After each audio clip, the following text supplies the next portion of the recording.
अंदर आपके पास general reserve हैगा 50,000 का, डेप्टर्स हैं 25,000 के, और हमारा जो की पॉइंट है वो क्या है, मेन की पॉइंट है, ध्यान से देखिए, कहता 10% general reserve to transfer to provision for bad debt, यानी कि जनरल रिजर्व का 10% जो है वो हमें ट्रांसफर करना है, किसमें करना है, प्रोविजन फॉर डाउटफुल डेट में।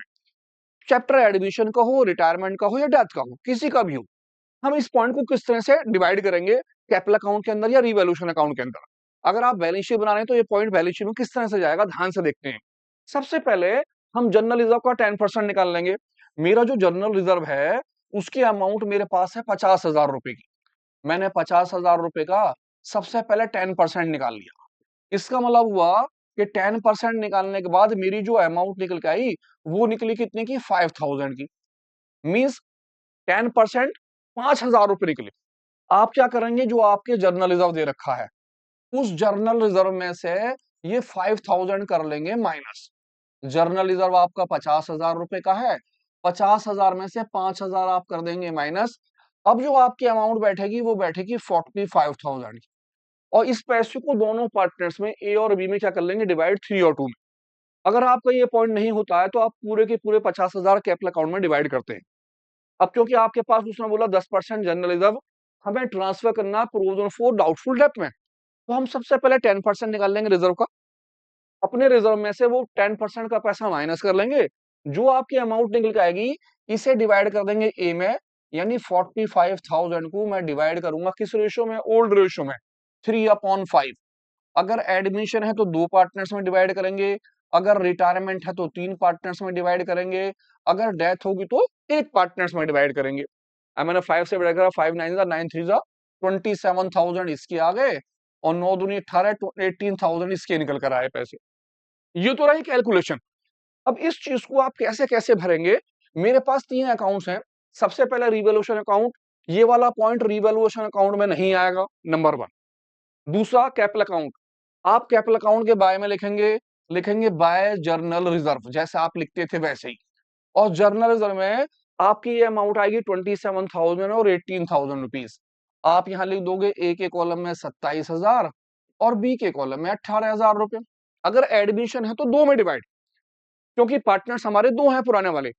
अगर रिटायरमेंट होता तो तीनों में डिवाइड होता, क्योंकि वहां पर पार्टनर्स 3 होते। डेथ होता तो केवल उस आदमी में डिवाइड कर लेते जिस आदमी की डेथ होती, यानी जनरल रिजर्व के 45,000 यहाँ डिवाइड हो गए। अगर आप बना रहे हैं बैलेंस शीट, तो बैलेंस शीट के अंदर आप यहाँ लिखेंगे डेप्टर्स। अब आपके जो डेप्टर्स थे वो अमाउंट कितने की थी, 25,000 की, तो आप यहाँ लिखेंगे 25,000 अंदर, और 25,000 से जो आपका जनरल रिजर्व का पैसा एडजस्ट हुआ है उसे कर देंगे माइनस 5,000, और आपके डेप्टर्स जो बैलेंस शीट में आएंगे वो कितने के आएंगे, 20,000 रुपए के। जनरल रिजर्व का कोई भी पैसा बैलेंस शीट के अंदर लाइबिलिटी में नहीं आएगा, यानी कि जनरल रिजर्व के 45,000 यहाँ डिवाइड हो जाएंगे, डेप्टर्स के 25,000 में से 5,000 माइनस होने के बाद 20,000 यहाँ आ जाएंगे। अब इसकी जनरल एंट्री क्या बनेगी, तो जनरल एंट्री ध्यान से देखते हैं किस तरह से जनरल एंट्री बनेगी। जनरल रिजर्व, जनरल एंट्री जो बनेगी, आपकी जो भी डेट थी 1 अप्रैल, आप यहाँ लिखेंगे 1 अप्रैल, लिखेंगे जर्नल रिजर्व अकाउंट्स डेबिट, और आपका जो पूरा का पूरा जनरल रिजर्व था वो था 50,000 रुपए का, आप पूरे 50,000 यहाँ लिख देंगे। अब जितने पैसे आपने प्रोविजन में ट्रांसफर करे, लिखेंगे to provision, provision for bad debt या फिर डाउटफुल डेट। कितने अमाउंट थी, 5,000, जो आपका कितना परसेंट आया था, 10% अमाउंट।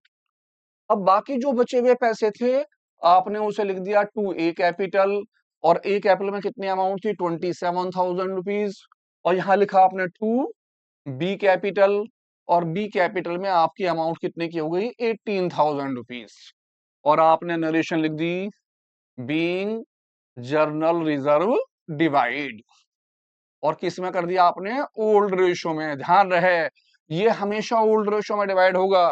ओल्ड रेशो एडमिशन है तो 2 होते हैं, रिटायरमेंट है तो तीनों पार्टनर्स हैं, डेथ है तो उसके एक पार्टनर के अंदर।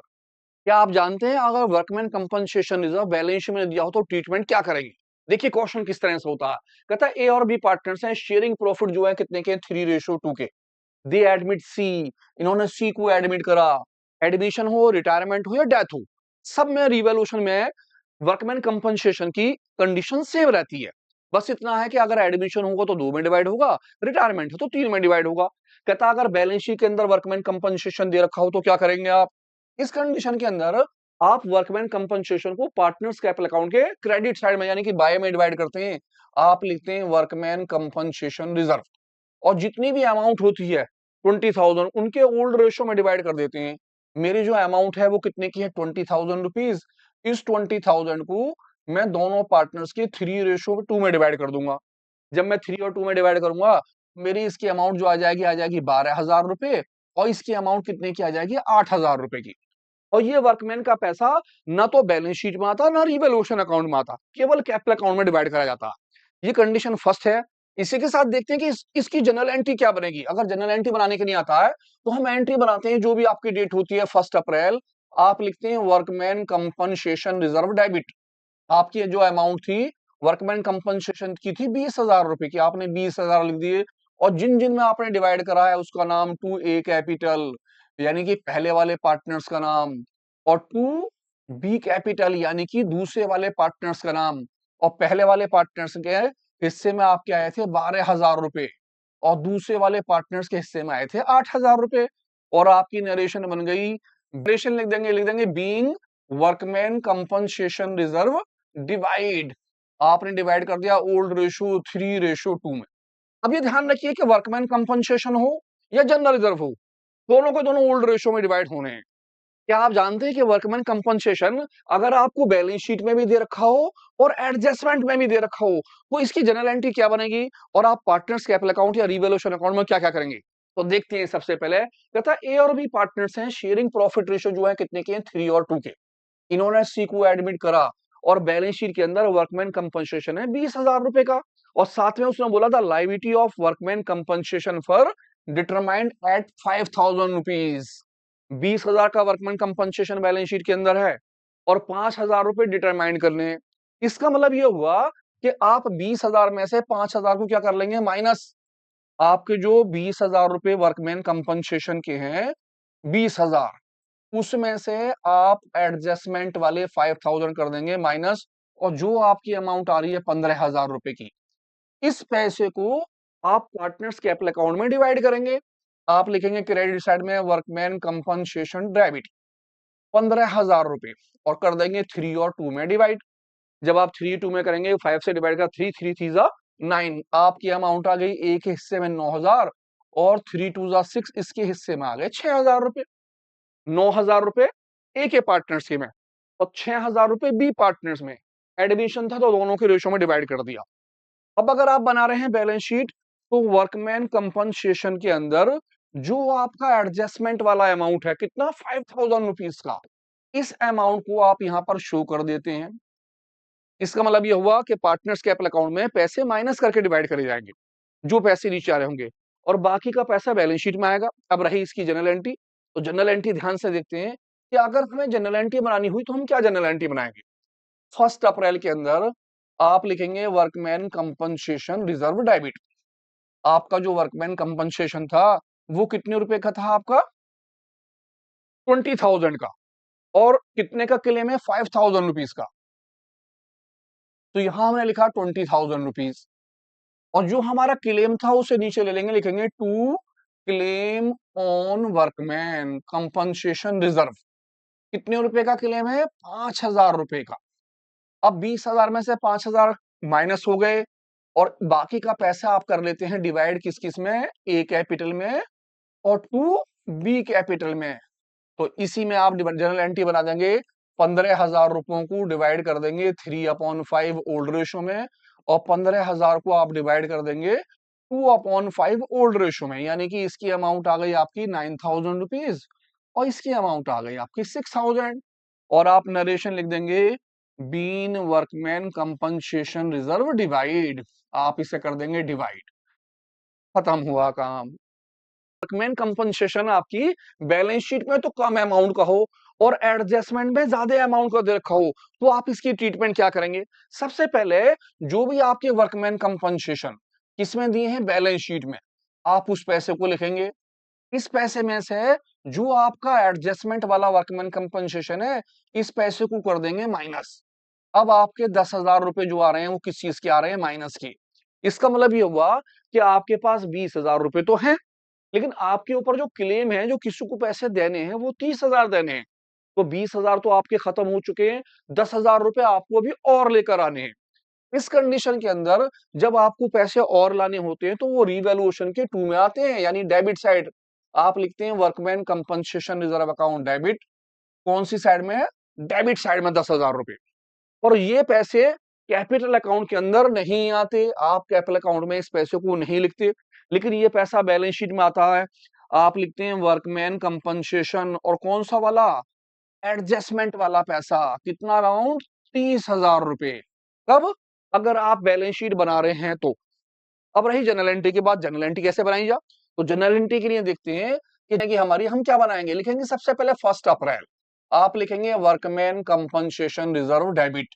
जितना भी आपके पास वर्कमैन था बैलेंस शीट के अंदर 20,000 सबसे पहले उसे लिख लेंगे। अब जितने रुपए आपके पास कम रह गए, कितने कम रह गए? 10,000 रुपए।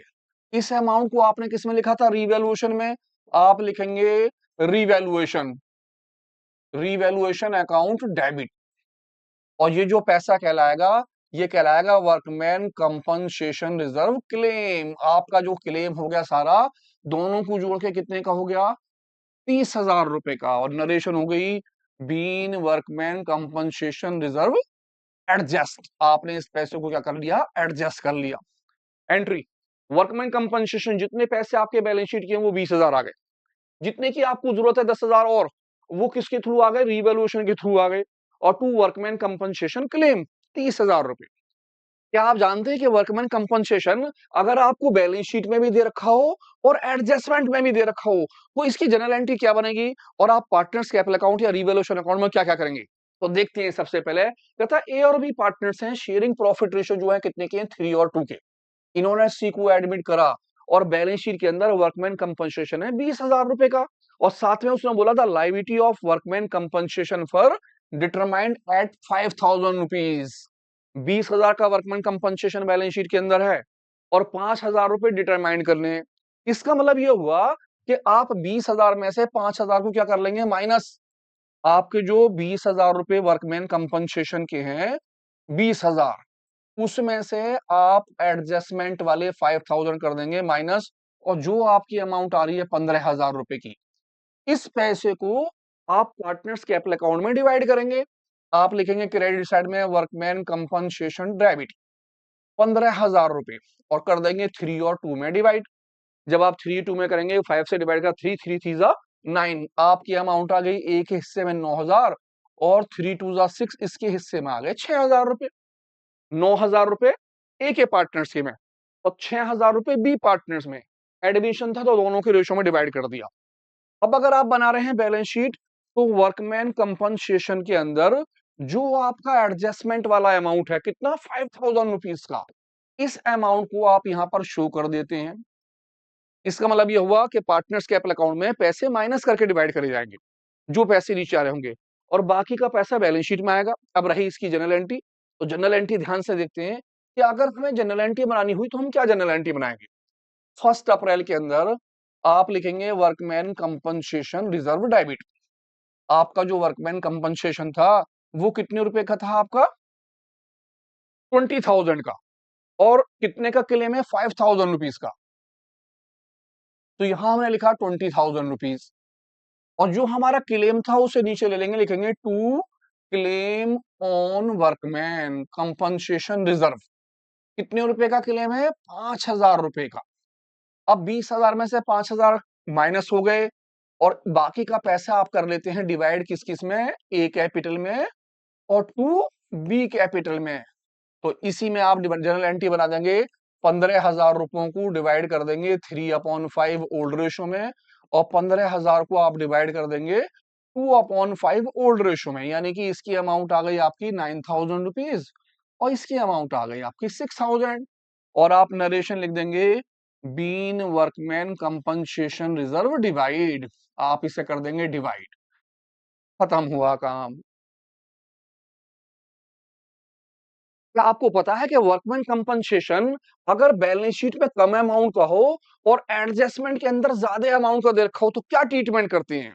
जी हाँ, अगर वर्कमैन कंपनसेशन बैलेंस शीट में ज्यादा का है और एडजस्टमेंट में, क्या आप जानते हैं कि अगर वर्कमैन कंपनसेशन आपकी बैलेंस शीट में तो कम अमाउंट का हो और एडजस्टमेंट में ज्यादा अमाउंट का दे रखा हो तो आप इसकी ट्रीटमेंट क्या करेंगे? सबसे पहले जो भी आपके वर्कमैन कंपनसेशन किसमें दिए हैं बैलेंस शीट में, आप उस पैसे को लिखेंगे। इस पैसे में से जो आपका एडजस्टमेंट वाला वर्कमैन कंपनसेशन है इस पैसे को कर देंगे माइनस। अब आपके 10,000 रुपए जो आ रहे हैं वो किस चीज के आ रहे हैं? माइनस के। इसका मतलब ये हुआ कि आपके पास 20,000 रुपए तो हैं, लेकिन आपके ऊपर जो क्लेम है, जो किसी को पैसे देने हैं वो 30,000 देने हैं। तो 20,000 तो आपके खत्म हो चुके हैं, 10,000 रुपए आपको अभी और लेकर आने हैं। इस कंडीशन के अंदर जब आपको पैसे और लाने होते हैं तो वो रिवैल्यूएशन के टू में आते हैं, यानी डेबिट साइड। आप लिखते हैं workman compensation reserve account debit. कौन सी साइड में है? डेबिट साइड में 10,000 रुपए। और ये पैसे कैपिटल अकाउंट के अंदर नहीं आते, आप कैपिटल अकाउंट में इस पैसे को नहीं लिखते, लेकिन ये पैसा बैलेंस शीट में आता है। आप लिखते हैं वर्कमैन कंपनसेशन और कौन सा वाला? एडजस्टमेंट वाला पैसा। कितना अमाउंट? 30,000 रुपए। कब? अगर आप बैलेंस शीट बना रहे हैं तो। अब रही जनरल एंट्री की बात, जनरल एंट्री कैसे बनाई जा? तो जनरल एंट्री के लिए देखते हैं कि जनरल एंट्री कैसे बनाएंगे। सबसे पहले आप लिख लेंगे 1 अप्रैल में आपके पास है वर्कमैन कंपनसेशन रिजर्व, आपने करा डेबिट। जितने रुपए आपके पास हैं उतने रुपए आप डेबिट में रख दीजिए। अब बाकी का पैसा आप किससे लाएं? रिवैल्यूएशन के थ्रू। आपने लिखा रिवैल्यूएशन अकाउंट डेबिट। कितनी अमाउंट रिवैल्यूएशन से आ गई? 10,000 रुपए। और हो गया टू। तो जनरल एंट्री जो बनेगी हमारी, हम क्या बनाएंगे? लिखेंगे सबसे पहले 1 अप्रैल आप लिखेंगे वर्कमैन कंपनसेशन रिजर्व डेबिट। जितना भी आपके पास वर्कमैन था बैलेंस शीट के अंदर 20,000 सबसे पहले उसे लिख लेंगे। अब जितने रुपए आपके पास कम रह गए, कितने कम रह गए? 10,000 रुपए। इस अमाउंट को आपने किस में लिखा था? रिवैल्यूएशन में। आप लिखेंगे रिवैल्यूएशन, रिवैल्यूएशन अकाउंट डेबिट। और ये जो पैसा कहलाएगा ये कहलाएगा वर्कमैन कंपनसेशन रिजर्व क्लेम। आपका जो क्लेम हो गया सारा, दोनों को जोड़ के कितने का हो गया? 30,000 रुपए का। और नरेशन हो गई being workman compensation reserve adjust. आपने इस पैसे को क्या कर लिया? एडजस्ट कर लिया। एंट्री वर्कमैन कंपनसेशन, जितने पैसे आपके बैलेंस शीट के हैं वो 20,000 आ गए। जितने की आपको जरूरत है 10,000 और, वो किसके थ्रू आ गए? रिवैल्यूएशन के थ्रू आ गए। और टू वर्कमैन कंपनसेशन क्लेम 30,000 रुपए। ध्यान से क्या आप जानते हैं अगर बैलेंस शीट के अंदर आपको दे रखा है इन्वेस्टमेंट फ्लैक्चुएशन फंड और साथ में बैलेंस शीट में इन्वेस्टमेंट भी है तो आप ट्रीटमेंट क्या करेंगे? अब एडमिशन हो, रिटायरमेंट हो या डेथ हो, सभी में ट्रीटमेंट सेम चलेगी। क्या कहता है इस क्वेश्चन में? कहता है ए और बी पार्टनर्स हैं, शेयरिंग प्रॉफिट रेशियो जो है वो है 3:2 के। इन्होंने एडमिट करा सी को 1/5 शेयर के अंदर।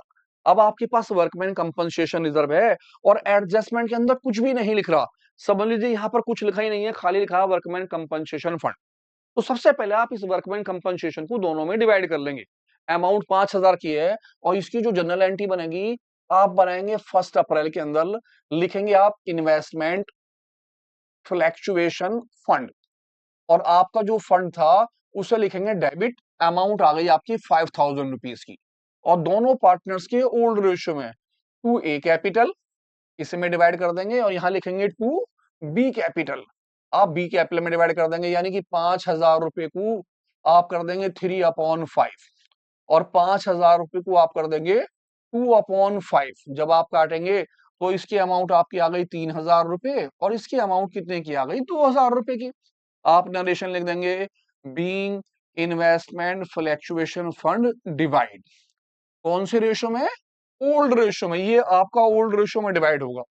ये तो रही जनरल एंट्री की बात। अगर सपोज कीजिए आप बड़ा क्वेश्चन कर रहे हैं तो ये पार्टनर्स कैपिटल अकाउंट के क्रेडिट साइड में यानी कि बाय में लिखा जाएगा। लिखेंगे बाय इन्वेस्टमेंट फ्लैक्चुएशन फंड। और जो दोनों पार्टनर्स में आपने डिवाइड करा है ए में और बी में, इन दोनों के कॉलम में आ जाएगा।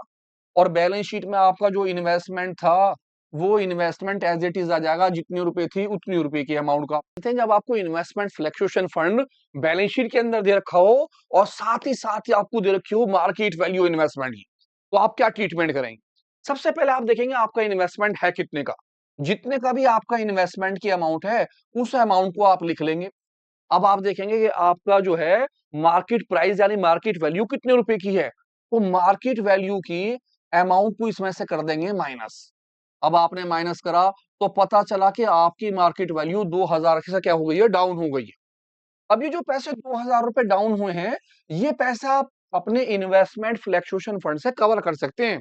इन्वेस्टमेंट फ्लक्चुएशन फंड का मतलब होता है कि अगर आपके इन्वेस्टमेंट में कोई कमी आ रही है, तो उस पैसे को आप इस पैसे से एडजस्ट कर सकते हैं। यानी कि आपका जो इन्वेस्टमेंट फ्लक्चुएशन फंड है, वो है 5000 का। आप इसमें से अपना जो लॉस है, उस 2000 के लॉस को इसमें से कवर कर सकते हैं। अब आपके पास इन्वेस्टमेंट फंड जो बच रहा है, वो कितने का बच रहा है? 3000 का। आप इस 3000 को आपस में डिवाइड कर लेंगे। अब इसकी जनरल एंट्री किस तरह से बनेगी? सबसे पहले हम जनरल एंट्री देखते हैं कि जनरल एंट्री क्या बनेगी। जनरल एंट्री में आप सबसे पहले लिखेंगे डेट 1 अप्रैल और यहां लिखेंगे इन्वेस्टमेंट फ्लक्चुएशन फंड डेबिट, और आपकी जो अमाउंट थी वो कितने की थी? 5000 रुपीज की, 5000 लिख लेंगे।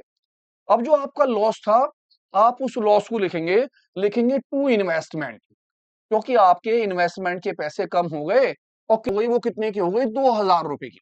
अब जो बाकी का पैसा बचा है, आप दोनों पार्टनर्स में उसे डिवाइड कर देंगे। बचे हुए पैसे को लिखेंगे टू ए कैपिटल और लिखेंगे टू बी कैपिटल रुपीज, और 5000 में से 2000 माइनस करने के बाद आपकी जो अमाउंट आ गई, वो आ गई 3000 रुपए की। आप 3000 को 3/5 उनके ओल्ड रेशो में और 3000 रुपए को दूसरे पार्टनर्स के 2/5 में डिवाइड कर लेंगे।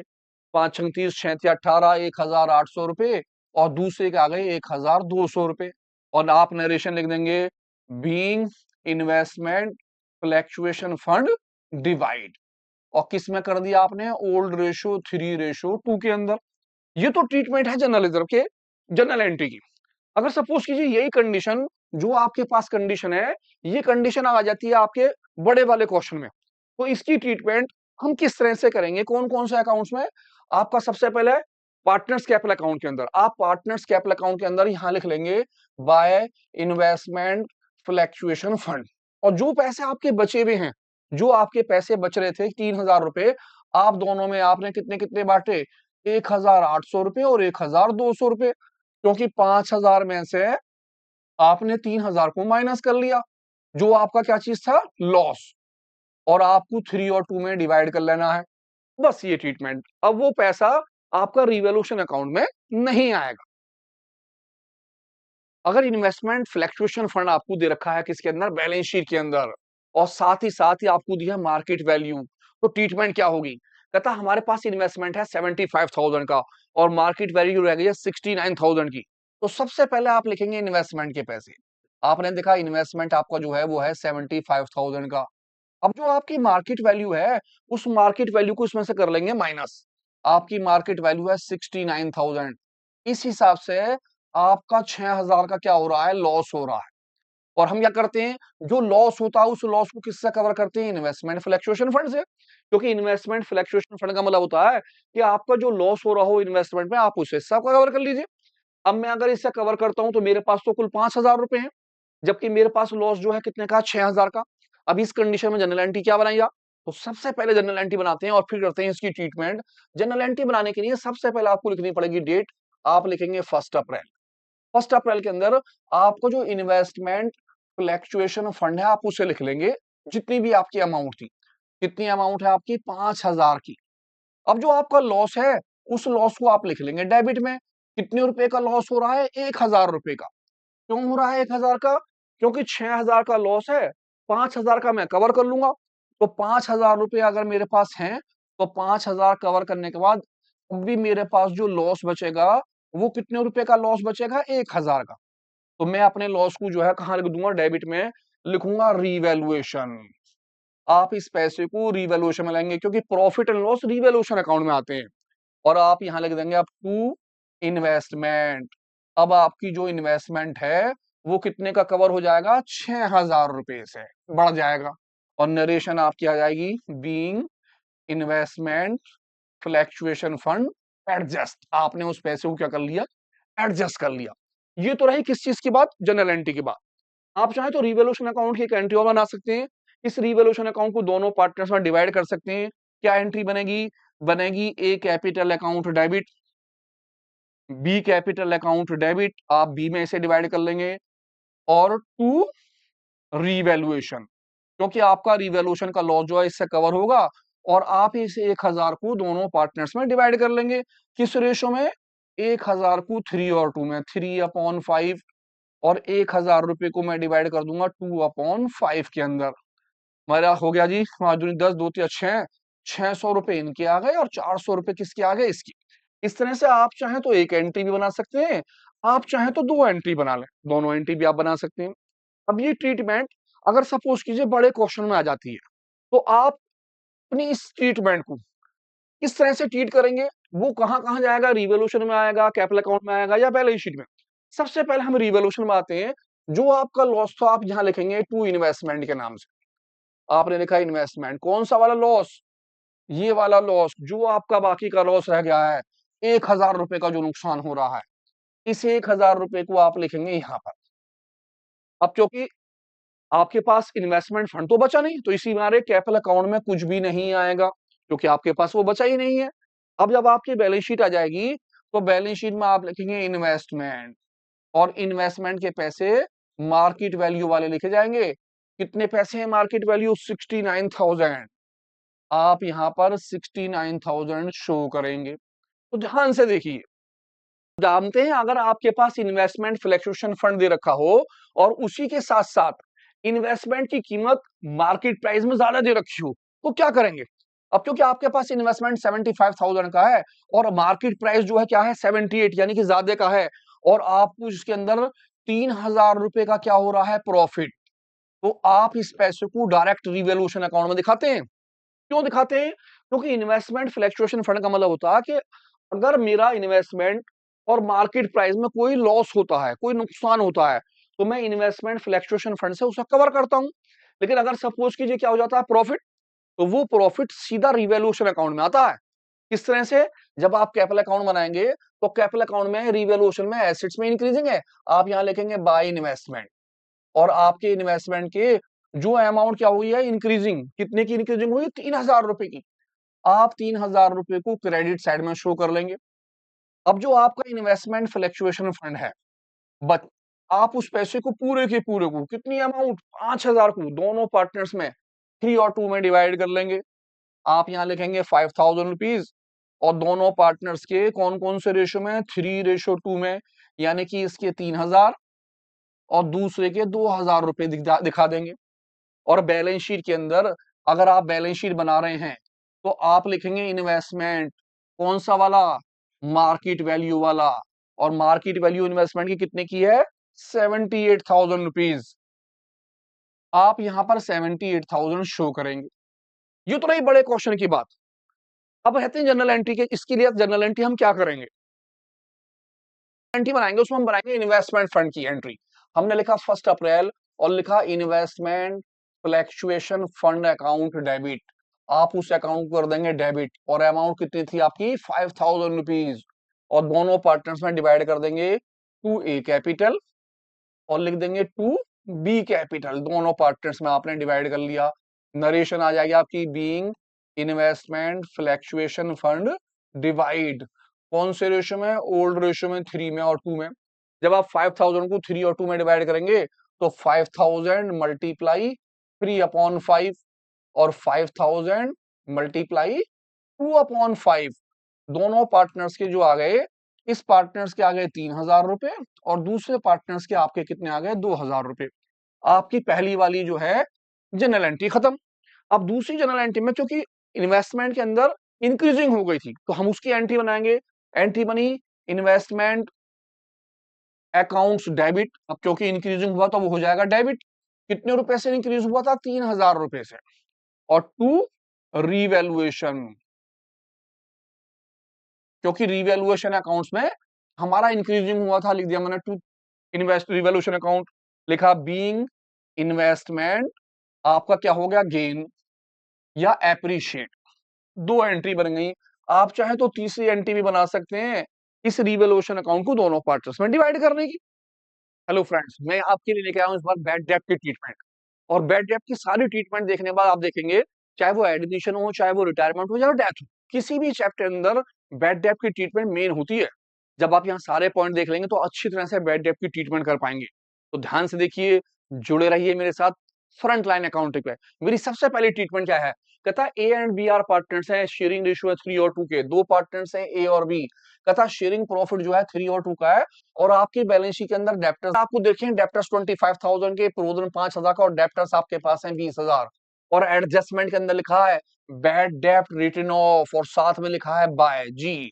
आपको ध्यान रखना है, अगर आपकी अमाउंट से पहले लिखा हो बाय, तो बाय का मतलब आप जितने भी बैड डेप्ट हैं वो रिवैल्यूएशन के डेबिट साइड में एज इट इज लिख देंगे। आप लिखेंगे टू बैड डेप्ट, और जो भी अमाउंट को दी होगी 1,000 रुपए एज इट इज लिख देंगे, उठा के ऐसा कैसा ही।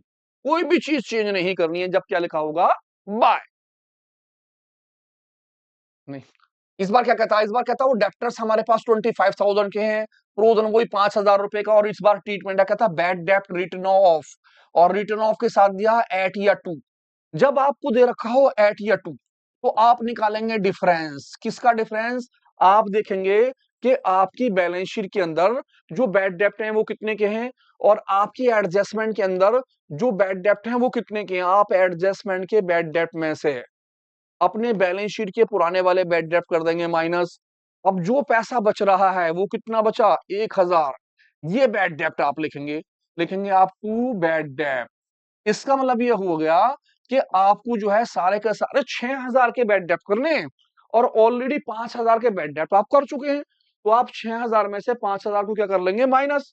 और माइनस करने के बाद जो आपकी अमाउंट निकल के आएगी, वो अमाउंट रिवैल्यूएशन के डेबिट साइड में आएगी। इस बार क्या कहता है? हमारे पास डेप्टर्स वो 25,000 के हैं, प्रोविजन 5,000 रुपए का, और कहता ट्रीटमेंट कहता बैड डेप्ट रिटर्न ऑफ एट। जब एट दिया हो, अभी आपने पीछे करा, जब एट है तो इसका मतलब है सारा के सारे 4,000 के बैड डेप्ट करने हैं, और ऑलरेडी मेरे पास 5,000 के हो रहे हैं। तो मैं अपने एडजस्टमेंट वाले 4,000 के बैड डेप्ट में से बैलेंस शीट के जो ओल्ड वाले हैं, उन बैड डेप्टों को 5,000 को क्या कर दूंगा? माइनस। इस बार जो मेरे बैड डेप्ट आए, वो आए माइनस के 2,000 रुपए। अगर आपके पास माइनस के आते हैं बैड डेप्ट, तो वो क्रेडिट साइड में यानी कि बाय में लिखे जाएंगे। आप लिखेंगे बाय बैड डेप्ट, और आपके बैड डेप्ट के पैसे जो लिखे जाएंगे कितने आ जाएंगे? 200। इसका मतलब है कि आपने 5,000 के बैड डेप्ट कर दिए हैं, जबकि एक्चुअल में बैड डेप्ट को जो करने हैं वो 4,800 रुपए के करने हैं। तो 2,000 के बैड डेप्ट कम हो गए हैं, आपका प्रॉफिट हो गया। आप इसे कहां लिखेंगे? क्रेडिट साइड के अंदर।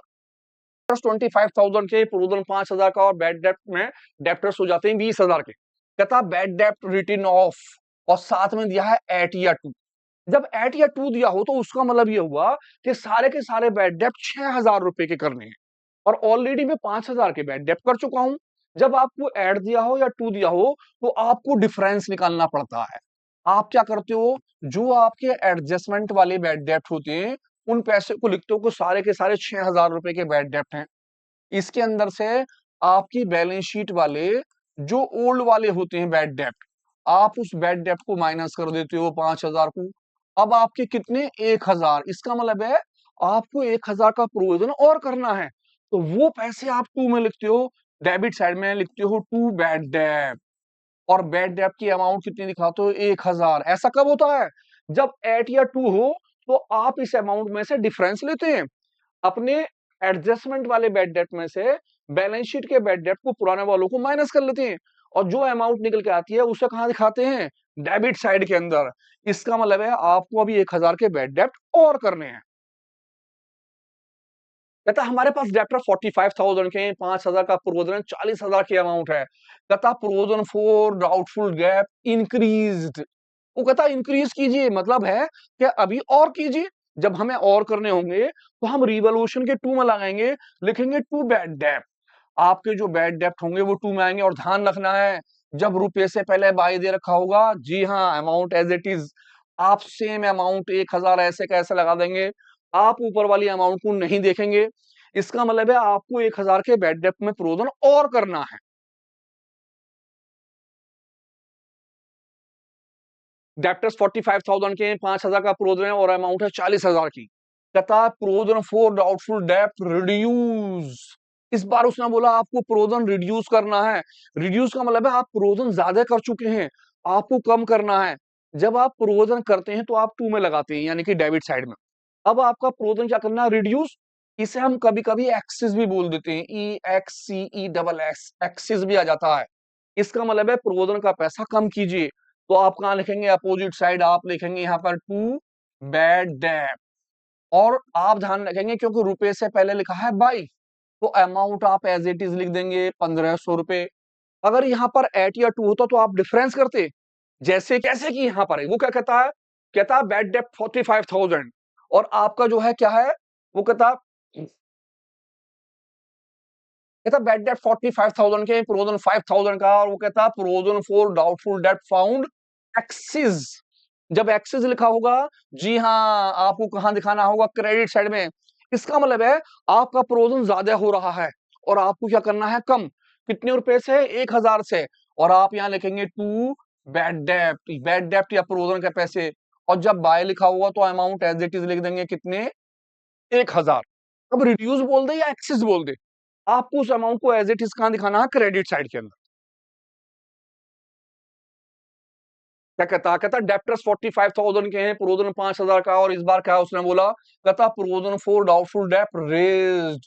और रेज टू है, आपको रेज करने हैं 7,000 के। तो हम सबसे पहले क्या देखेंगे कि मेरे जो बैड डेप्ट हैं मुझे वो करने हैं 7,000 के। और जब रुपए से पहले क्या दे रखा होगा आपको, टू, तो आप लेंगे डिफरेंस। अब आपको निकालना डिफरेंस। आप अपने बैलेंस शीट वाले बैड डेप्ट इसमें से क्या कर देंगे, माइनस 5,000 रुपए आपने माइनस कर दिए। इसका मतलब ये हुआ कि अभी आपको 2,000 के बैड डेप्ट और करने हैं, रेज्ड और करने हैं। आप आ गए टू में, आपने लिखा टू बैड डेप्ट। और बैड डेप्ट की अमाउंट कितने की आ जाएगी आपकी, 2,000 रुपए की। कहता डेप्टर्स 45,000 के हैं, प्रोविजन 5,000 का है। और उसने बोला प्रोविजन फॉर डाउटफुल डेप्ट रिड्यूस। आपको क्या करना, रिड्यूस करना। आप जानते हैं जब रिड्यूस होता है तो हम कहां लिखते हैं, पैसे बाय में, यानी कि क्रेडिट साइड में। रिड्यूस का मतलब आपको प्रोविजन कम करना है। एक्सेस बोल दे, रिड्यूस बोल दे, बाय में लिखना है। लेकिन इससे पहले आपको ध्यान रखना, यहाँ पे क्या लिखा है, टू। टू है तो क्या करेंगे आप, डिफरेंस। लेकिन उसने बोला 10% ऑन डेप्टर्स, तो सबसे पहले मैं डेप्टर्स का 10% निकाल ले रहा हूं। मैंने डेप्टर्स का देखा, मेरे जो डेप्टर्स थे वो थे 45,000। मैंने इसका 10% ले लिया, 10/100। मेरा जो बैड डेप्ट बैठा वो बोला बैड डेप्ट 4,500 रुपए का। इसमें से मैं बैलेंस शीट वाले बैड डेप्ट कितने, 5,000 रुपए, कौन से वाले, बैलेंस शीट वाले बैड डेप्ट माइनस कर दूंगा। मैंने 5,000 कर दिए माइनस। अब मेरे 500 रुपए आ जाते हैं माइनस के। जब 500 रुपए आए तो मैं एज इट इज यहां लिख दूंगा बाय बैड डेप्ट। और आप बैड डेप्ट के कितने रुपए दिखा देंगे, 500 रुपीज। इसका मतलब है 500 रुपए से बैड डेप्ट क्या करनी है, रिड्यूस करने हैं। 45,000 के, प्रोविजन 5,000 का। और कहता ट्रीटमेंट, कहता नो प्रोविजन फॉर डाउटफुल डेप्ट। आप कोई भी प्रोविजन नहीं करना है, जबकि ऑलरेडी 5,000 का हम प्रोविजन कर चुके हैं। या फिर वो क्वेश्चन में बोल दे ऑल डेप्टर्स आर गुड, सारे के सारे डेप्टर्स अच्छे हैं। इसका मतलब हुआ कि आपको 40,000 रुपए नहीं रखने हैं, आपको पूरे के पूरे कितने लिखने हैं, 45,000, सारे डेप्टर्स अच्छे हैं। इस कंडीशन के अंदर जब आपको अमाउंट ना दियो और वो कह रहा हो ऑल डेटर्स आर गुड्स, या आप प्रोविजन मत कीजिए, तो जो प्रोविजन के पैसे होते हैं उस अमाउंट को आप क्रेडिट साइड में दिखा देते हैं। आप लिखते हैं बाय प्रोविजन या बैड डेप्ट। जो आपका बैड डेप्ट हुआ हुआ होता है, आप उस पूरी की पूरी अमाउंट को, 5,000 रुपए को कहां दिखा देंगे, क्रेडिट साइड में दिखा देते हैं। कहता कहता डेप्टर्स 25,000 के हैं और प्रोविजन है 5,000 रुपए का। ट्रीटमेंट, कहता debtors of 4,000 will be written off as a bad डेप्ट। 4,000 रुपए के आपके डेप्टर्स जो वो बैड डेप्ट हो गए। एंड उसके अलावा कहता provision for 10% bad dept and doubtful dept maintain. अब दो बैड डेप्ट हो गए आपके। सबसे पहले तो 4,000 का जो आपका बैड डेप्ट है, आप उसे लिख लेंगे बैड डेप्ट के पैसे को। आपके बैड डेप्ट की अमाउंट कितने की है, 4,000 की। आपने 4,000 रुपए लिख लिए वर्किंग नोट में। आप रफ काम बना लें पहले आराम से, ताकि अमाउंट आ जाए। अब वो कहता है 10% प्रोविजन और करना है, तो आपके सारे डेप्टर से 25,000 रखे। आप इस 25,000 में से पहले 4,000 रुपए माइनस कर लीजिए। आपके डेप्टर्स जो थे 25,000 के डेप्टर्स थे, 4,000 का आप बैड डेप्ट ऑलरेडी कर चुके हैं, इस 4,000 को कर लीजिए माइनस। आपकी जो अमाउंट आई निकल के, वो निकल के आई 21,000 रुपए की। 21,000 का 10% आपको निकालना है प्रोविजन। आपका 21,000 का 10% जो निकल के आया, वो निकला 2,000 का प्रोविजन। और पहला वाला 4,000, दूसरा वाला 10%, 10% ही नहीं है, आप इसमें निकाल लेंगे। इसमें से पहले ये 4,000 क्या कर लेंगे माइनस, जो अमाउंट निकल के आएगी 21,000 उस पर, और आप इन दोनों को जोड़ देंगे, दोनों अमाउंट हो गई 6,100। इसमें से जो आपका पुराना वाला प्रोविजन हो रहा है, इस पुराने वाले प्रोविजन को इसमें से कर देंगे माइनस, बैलेंस शीट का ओल्ड वाला आप क्या कर देंगे माइनस, कितने, 5,000 रुपए। अब जो आपके पैसे निकल के आए 1,100 रुपए, उसे दिखाएंगे डेबिट साइड में, लिखेंगे टू बैड डेट, और आपकी बैड डेट की अमाउंट कितने की हो जाएगी, 1,100 रुपए की। वर्किंग नोट इसके लिए जरूरी है, ध्यान से देखिए। प्रोविजन 5,000 का, इस बार क्या कहता बैड डेट जो है 2,000 के करने हैं रिटर्न ऑफ, और प्रोविजन फॉर डाउटफुल डेट वही मेंटेन करना है 10%। तो सबसे पहले जो बैड डेप्ट है मैं इन्हें लिख लूंगा, मैंने लिखा बैड डेप्ट, मेरे जो बैड डेप्ट हैं वो 2,000 रुपए के हैं। अब क्योंकि मेरे पास डेप्टर्स 25,000 के हैं और मुझे 10% लगाना है, तो मैं लिखूंगा डेप्टर्स, मेरे डेप्टर्स जो 25,000 के थे, इसमें से ऊपर वाली जो 2,000 है मैं इसे कर दूंगा माइनस। अब जो मेरी अमाउंट बैठ गई, वो बैठ गई 23,000 रुपीज। अब 23,000 का कितना परसेंट, 10%। आप ये वाला 10% ले लेंगे, आपका जो 10% निकला, वो निकला 2,300 रुपए का। आप दोनों को कर देंगे प्लस, अमाउंट हो गई 4,300 रुपए। इसमें से जो ऑलरेडी आपका प्रोविजन हो चुका है पुराना वाला, आप इसमें से कर देंगे उसे माइनस। कौन सा वाला, ओल्ड वाला बैड डेट, आप इसमें से कर देंगे 5,000 रुपए माइनस। जब आप माइनस करेंगे 4,300 से 5,000, तो आपकी अमाउंट आएगी 700 रुपए। और 700 रुपए भी किसके आएंगे, माइनस वाले। माइनस का मतलब है ये वाला पैसा क्रेडिट साइड में जाएगा। अब आप यहाँ लिखेंगे बैड डेट, और आपके बैड डेट के कितने पैसे, 700 रुपीज। आप कहाँ दिखाएंगे, क्रेडिट में। अगर ये पॉजिटिवली आते हैं तो टू में, अगर ये नेगेटिवली आते हैं तो कहां जाएंगे, क्रेडिट साइड में, बाय में जाएंगे। डेप्टर्स 25,000 के, प्रोविजन 5,000 का है।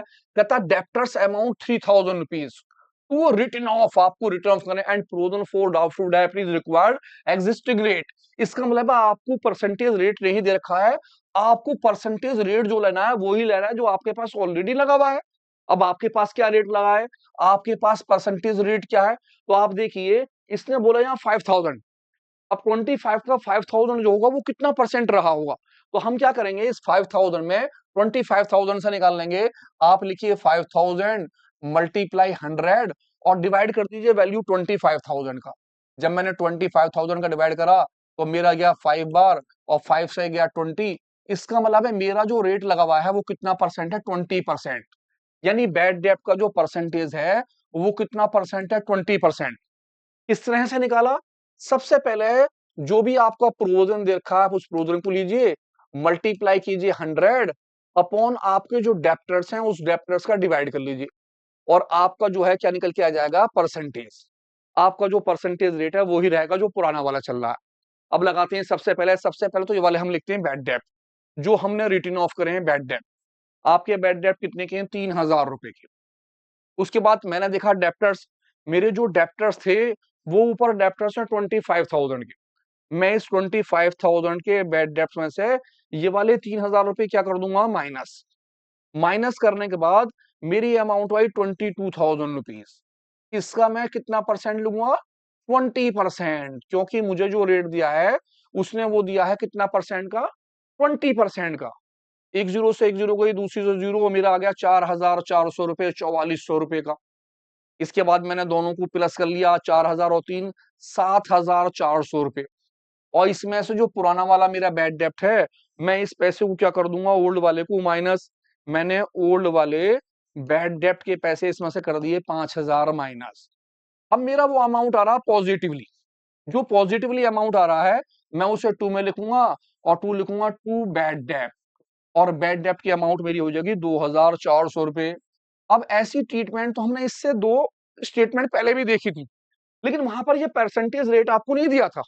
अगर आपको परसेंटेज रेट ना दे रखा हो और वो कहेगा कि आपसे आप पीछे वाले रेट से कीजिए, तो आपको ये परसेंटेज रेट निकालने के लिए जो प्रोविजन का पैसा या बैड डेप्ट का पैसा उसे लिखिए, मल्टीप्लाई 100 कीजिए और डिवाइड डेप्टर्स का कर दीजिए।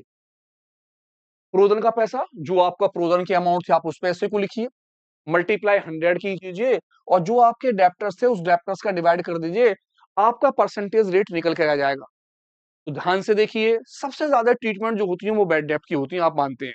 अगर आप सारी बैड डेप्ट की ट्रीटमेंट को अच्छी तरह से कर लेंगे तो मैं वादा करता हूं आप कोई भी क्वेश्चन आसानी से कर लेंगे, क्योंकि एडमिशन हो, रिटायरमेंट हो, डेथ हो या कोई भी चैप्टर हो, सभी की बैड डेप्ट ट्रीटमेंट सेम रहती है। तो बैड डेप्ट का फायदा उठाइए, जुड़े रहिए हमारे साथ फ्रंट लाइन अकाउंटिंग पर।